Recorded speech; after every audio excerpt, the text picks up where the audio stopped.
உங்கள் favourite TV ஷோக்களை இனி miss பண்ண தேவையில்லை. ZEE5 இல் முற்றிலும் இலவசமாக காணுங்கள். இங்கேயும் எப்பொழுதும். ஆமாக்கா, திடீர்னு ரேணுகா, உன்கிட்ட கொஞ்சம் பேசணுமா? இருங்க வரேன்.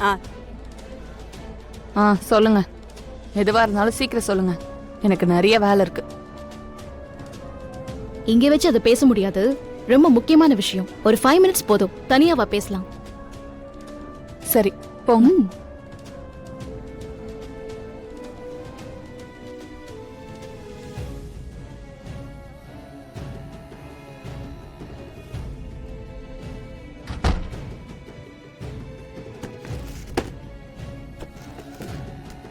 அப்புறம் வள்ளி, என்ன ஏதோ தனியா பேசணும்னு சொன்னீங்க, என்ன விஷயம்? உங்க ஃப்ரெண்டுக்காக என்கிட்ட கெஞ்ச போறீங்களா? என்ன கரெக்டா சொல்லிட்டனா? ஆனந்திக்காக தான் நீங்க பேச கூப்பிட்டுருக்கீங்க. எப்படியாவது கார்த்தியும் ஆனந்தியும் சேர்த்து வைக்கணும், அதுக்கு நீ தான் ஹெல்ப் பண்ணணும் அப்படின்னு சொல்ல போறீங்க அதானே? என்ன வள்ளி, கொஞ்ச நேரத்துக்கு முன்னாடி தான் கண்டிப்பா ஆனந்தியும் கார்த்தியும் தான் ஒண்ணு சேருவாங்க, உண்மையான காதல் அவங்கள சேர்த்து வச்சிரும் அப்படி இப்படின்னு வசனம் எல்லாம் பேசுனீங்க. இப்ப வந்து இப்படி நின்னுட்டு இருக்கீங்க. வள்ளி ஏதாவது சொல்லுங்க வள்ளி. முதல்ல தனியா பேசணும் தானே கூப்பிட்டேன், அதுக்குள்ள நீயா ஏதாவது கற்பனை பண்ணிக்கிட்டா எப்படி ரேணுகா? அதுக்காக இல்லனா வேற எதுக்கு? இரு, இதோ இதுக்காக தான்.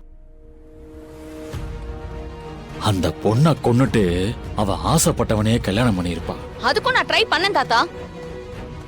ஆள் ஏதாச்சும் செட் பண்ணி அந்த வள்ளிய காலி பண்ணலான்னு பார்த்தா அங்கேயே வந்து அவ புருஷன் அவளை காப்பாத்தி கூட்டிட்டு போயிட்டான். வேலனோட தங்கச்சியை டார்ச்சர் பண்ண ஆள் செட் பண்ணதே நான் தான். ஆனா ஒண்ணு தாத்தா, அவளை நான் சும்மாவே விட மாட்டேன். என்னைக்கா இருந்தாலும் ஏன் கையால தான் அந்த வள்ளிக்கு சாவு.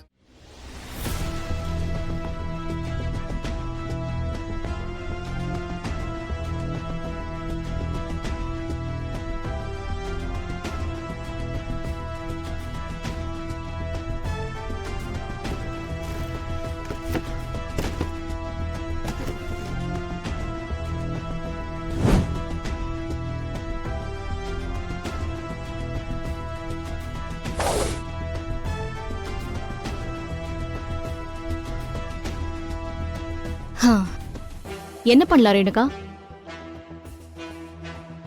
நீயே போய் இந்த கல்யாணத்தை நிறுத்த போறியா, இல்ல இந்த வீடியோவை எடுத்துட்டு போய் எங்க அப்பா கிட்ட காட்டி உன்னை போலீஸ்ல புடிச்சு கொடுக்கவா? நீயா கல்யாணத்தை நிறுத்திட்டா இந்த கல்யாணம் மட்டும் தான் நிக்கும். ஆனா நான் போய் இந்த வீடியோவை எங்க அப்பா கிட்ட காட்டினா இந்த கல்யாணமும் நின்னுடும், நீயும் ஜெயிலுக்கு போயிடுவ. எப்படி வசதி?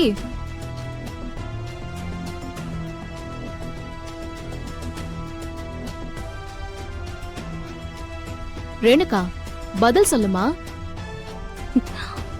உனக்கு 2 ஆப்ஷன் கொடுத்திருக்கேன், எனக்கு 2ல எது பண்ணாலும் ஓகே தான்.